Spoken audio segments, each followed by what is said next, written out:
नमस्कार, मैं गौरव कुमार पांडे और इस वक्त बिहार तक की टीम मौजूद है छपरा विधानसभा में। आपको दिखा दूं कि यहां पर कुछ देर पहले ही जो है छपरा विधानसभा के आरजेडी प्रत्याशी खेसारी लाल यादव आए हुए थे। उनके समर्थन में उनके लिए जो वोट मांगने के लिए यहां पर पहुंचे थे वो समाजवादी पार्टी के मुखिया और पूर्व मुख्यमंत्री उत्तर प्रदेश के अखिलेश यादव यहां पहुंचे हुए थे।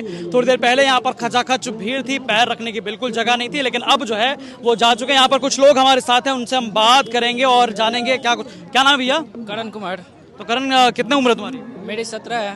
तो अभी तो वोट नहीं दे पाओगे? नहीं दे पाएंगे। लेकिन यहाँ का माहौल कैसा था आज? आज तो बहुत क्राउड था खेसारी भैया के लिए। कौन कौन आया था? आए थे यूपी के जो सीएम थे वो आए थे, खेसारी लाल यादव थे। पैर रखने की जगह थी? एक भी नहीं थे।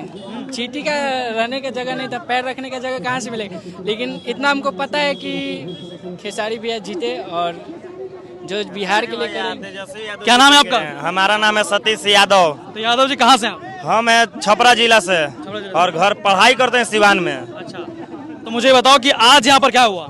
आज यहाँ पे जनसैलाब उमड़ा हुआ है खेसारी जी को विधायक बनाने के लिए।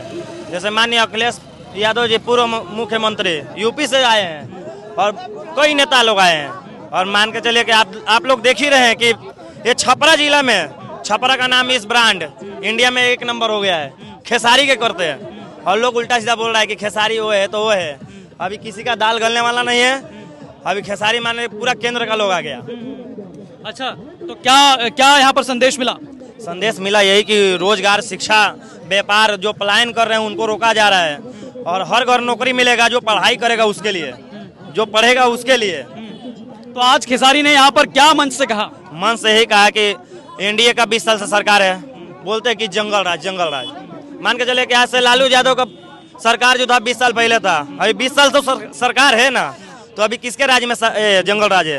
अभी मोकामा में हुआ दुलार चंद्र यादव, अभी ना कोई एक्शन लिया गया है ना कुछ लिया गया है। अनंत सिंह माफिया, अनंत सिंह को लेकिन अरेस्ट किया गया। हाँ, मतलब किया गया वो जबरदस्ती कि दिखावा, लेकिन उसको कुछ होने वाला नहीं है। अच्छा, युवाओं की क्या मांग, क्या मुद्दे हैं जिन पर वो युवा वोट करेंगे? युवाओं मतलब जो रोज सुबह में 3-4 बजे दौड़ रहे थे, ट्रेन अपना प्रेस्टिज कर रहे थे, उनका सपना टूट गया है। जब से तेजस्वी यादव 17 महीना में जो नौकरी दिए हैं उसके वजह से बिहार की जनता जाग चुकी है कि हाँ तेजस्वी यादव को जिताएंगे तभी नौकरी होगा, नहीं तो ये एनडीए की सरकार जो है वो कुछ मिलने वाला नहीं है। सिर्फ अपने में वो उसमें दूसरे में लड़ा देगा। चलिए और भी लोगों से बात करते हैं। क्या नाम है भाई? संजय कुमार। संजय, कहाँ से हो? मैं माजी से हूँ भैया। तो संजय मुझे ये बताओ कि आज जिस प्रकार से यहाँ पर जनसैलाब उमड़ा था, यहाँ पर उत्तर प्रदेश के पूर्व मुख्यमंत्री पहुंचे थे, क्या कुछ संदेश मिला? बहुत कुछ अच्छा संदेश मिला। हालांकि ये रोजगार पे बात करते हैं, पलायन रोकने की बात करते हैं, शिक्षा पे बात करते हैं। दूसरी की तरफ वो नहीं रहता कि एकदम मतलब कि भगवान पे ये कहते हैं कि राम मंदिर बना दिया। अच्छा है, बात है कि राम मंदिर बना दिया, मगर अब रोजगार पे बात किया जाए, शिक्षा पे बात किया जाए। जो हम लोग 4 बजे 5 बजे भोर में उठ के दौड़ते थे, अब ये 4 साल कर दिए, इसके चलते सब बंद हो गया। कोई आजकल 4 बजे भोर में नहीं उठ रहा है, कोई नहीं जा रहा है दौड़ने के लिए वहाँ पे। इसलिए इस बार आरजेडी सरकार। इस बार युवाओं ने मन बना लिया है क्या? हाँ, इस बार पावर बना लिए हैं, बस इस बार देना है। क्या नाम है? विशाल कुमार। विशाल, क्या उम्र तुम्हारी? मेरा 18 साल होगा। तो ये वोट देने का अधिकार है इस बार? अभी बार तो नहीं बना है, उस बार बन जाएगा। तो अभी क्या माहौल देखा आपने? अब माहौल देखें खेसारी लाल यादव का काफी सारे माहौल है, वो काफी सारे चीजें भी किए हैं। 5 भाई साहब आपका? हमारा नाम धर्मेंद्र कुमार है। धर्मेंद्र, कहाँ रहते हैं आप? एकदम छपरा शहर में, पूरा विधानसभा के बीचों बीच। क्या माहौल है छपरा में? छपरा में पूरा खेसारी है। 15 साल से छपरा में पानी है। अब की आवत है खेसारी जी, पूरा पानी के सोख गई हैं। क्या नाम है भाई साहब आपका?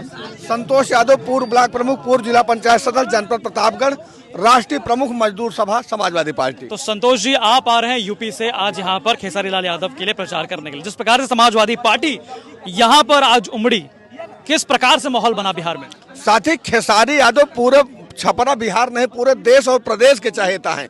आज खेसारी का जो हैसियत है वो पूरे विश्व में गायन लेवल पर उनकी सज्जनता, सरलता, उन्हीं को आज समर्थन के रूप में आदरणीय राष्ट्रीय नेता या बिहार की धरती पूर्व रेल मंत्री आदरणीय लालू प्रसाद यादव, मुलायम सिंह यादव रक्षा मंत्री जब बने थे उस समय थोड़ी सी भूल हुई, नहीं तो भारत के प्रधानमंत्री आदरणीय मुलायम सिंह यादव होते।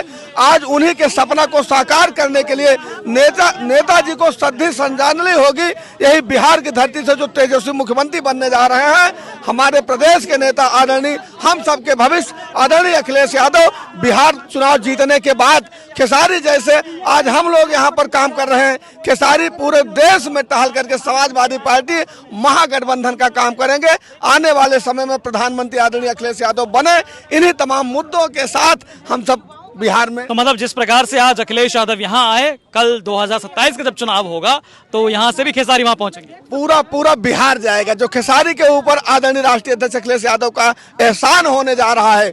आज इतनी मौसम खराब होने के बाद भी कई जनसभा करते करते यहाँ पहुँचते पहुँचते शाम हो गया, ज्यादा राष्ट्रीय अध्यक्ष नहीं बोल पाए, लेकिन उनका आना है, बिहार का चुनाव जीतना है, तेजस्वी मुख्यमंत्री बनेंगे।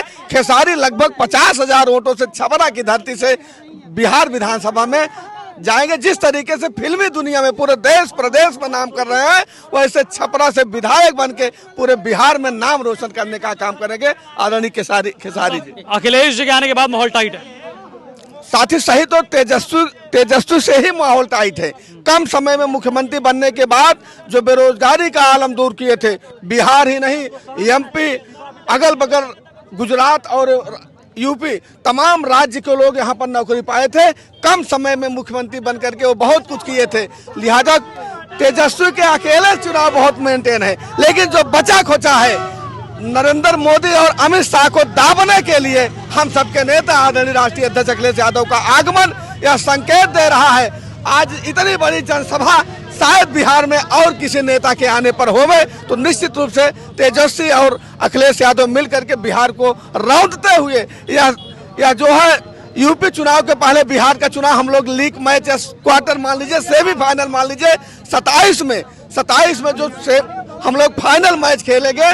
इसके बाद हम लोग प्रधानमंत्री के दौर में बहुत आगे निकल जाएंगे। साथी बहुत बहुत धन्यवाद। तो यहाँ पर समाजवादी पार्टी के तमाम नेताओं का दावा है कि अब जो है यहाँ पर एक तरह से लीग मैचेस हैं। अब 2027 में भी यूपी में भी ताकत दिखा दी जाएगी। आज हालांकि अखिलेश यादव के आने के बाद काफी जो है यहाँ पर माहौल जो है बदला हुआ नजर आया। बाकी तमाम अपडेट्स के लिए आप देखते रहिए बिहार तक।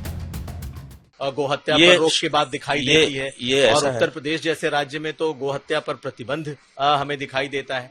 तो इसको क्यों न माना जाए कि आप जब प्रत्याशी खड़े कर रहे हैं तो सियासत में ऐसा है कि आपने कहा कि बीजेपी के मैनिफेस्टो में गौ रक्षा का वचन है। आप नहीं अध्ययन करते हैं ऐसा तो हम नहीं कहेंगे, किसी के अध्ययन पर प्रश्न उठाना हमारा काम नहीं है, लेकिन किसी समय बीजेपी के मैनिफेस्टो में ये वचन आया था, लेकिन अब 2-3 बार से ये निकल चुका है। पिछला जो मैनिफेस्टो बीजेपी का आया उसमें ऐसा कोई वचन नहीं था। उससे पहले वाला भी जब आया उसमें भी ऐसा वचन नहीं था, उसके पहले वाले में था। तो अब ये वचन बीजेपी के मैनिफेस्टो से निकल चुका है। पहले तो ये आप पुख्ता जान लीजिए। और दूसरे आप कह रहे हैं कि यूपी में गौ हत्या बंद है।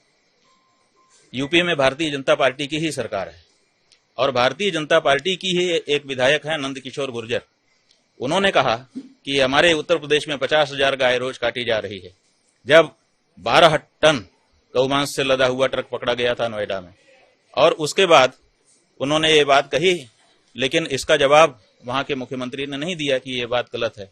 और उन्होंने उत्तर प्रदेश की विधानसभा में भी खड़े होकर के कहा कि गौ रक्षा के लिए वचन दिया जाना चाहिए, यहाँ पर प्रस्ताव होना चाहिए, लेकिन उसके बारे में भी कोई बात नहीं हुई है। उनको हमला करके उनके ऊपर उनका कुर्ता फाड़ दिया गया। 10-15 दिन तक फटे कुर्ते में वो रह गए, लेकिन उनकी बात का जवाब नहीं दिया गया। तो ऐसी परिस्थिति में ये कैसे कहा जाए? जब हम इंटरनेट पर खोजते हैं तो वहां पर भारत से बीफ का निर्यात बहुत बड़ी पैमाने पर इस समय हो रहा है। दुनिया के दूसरे नंबर के देशों में वो इस मामले में सम्मिलित हो चुका है। और वो किस प्रदेश से सबसे ज्यादा होता है, अगर ये इंटरनेट पर खोजते हैं तो सर्वाधिक तो उत्तर प्रदेश का आंकड़ा दिखाई देता है कि सबसे ज्यादा यहीं से बीफ जब आप कहते हैं, यहीं से हो रहा है एक्सपोर्ट। बीफ जब आप कहते हैं तो उसमें गौ के साथ जो बात यह है कि अगर देश में गौ की भावना है तो भैंस को और दूसरे पशुओं के मांस को बीफ में क्यों सम्मिलित किया गया है? क्यों उसको अलग नहीं किया जाता है? आप चाहते हैं भैंस पर भी प्रतिबंध हो? आखिर क्या उद्देश्य है? हम तो गाय के बारे में बात कर रहे हैं, लेकिन बाकी पशुओं के मांस को भी बीफ के अंदर ही लेकर के बीफ शब्द से उसको सबको कह दिया जाता है। ऐसी क्या जरूरत है? क्यों नहीं गौ मांस को अलग से गिना जाता है? आखिर क्या इसके पीछे उद्देश्य है? इसके पीछे उद्देश्य यही है ना कि जब गाय की बात करेंगे तो हम कह देंगे कि ये तो दूसरे पशुओं का भी मांस है, सबको भी कहा जाता है, और ऐसा कह करके हम उसको चला देंगे। ये जो चालाकी है, ये जो चतुराई है, ये कैसे स्वीकार की जा सकती है?